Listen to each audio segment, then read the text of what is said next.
حبيبي نجم مصر، قوم ياض يا شلب وسع لعمك زيزو يلا.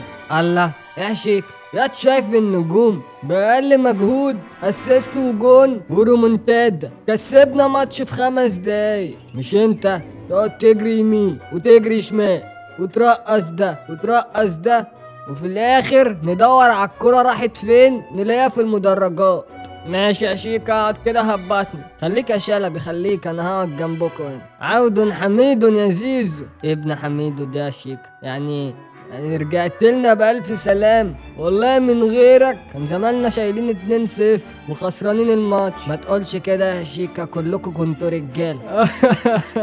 بتعيط ليه دلوقتي يا شيك؟ والله مش عارف الزمالك هيعمل ايه من غيرك يا زيزو. اي فرقة تلعب قدامنا وما تلاقكش معانا تفتري علينا، ولكننا لينا كبير. لا يا شيكا ما تقولش كده، احنا كلنا رجالة الزمالك.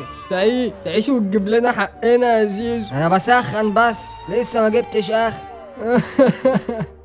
ايه تاني؟ يعني ما انتش رايح السعودية؟ الكلام ده سبق لأوانه يا شيكا. ما تقلقش يا شيكا ما تقلقش، لو زيزو مشي انا هسد مكانه، انا هشيل الزمالك.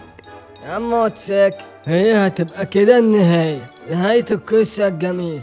يعني ايه يا شيك؟ لا ما تقولش، هتكون نهايتي مع الدايت وهتقل في الاكل. هو انت لعبك كده يا شيكا وانت مش متقل؟ انت بتقول ايه يا شلب؟ بنكشك يا شيكا بنكشك. طب روح اعمل لنا كوبايتين شاي يلا يلا ما تتنحش. استفيد بخصم 10% وخصومات توصل لحد 70% على كل المنتجات من نون مصر وكمان السعودية والإمارات.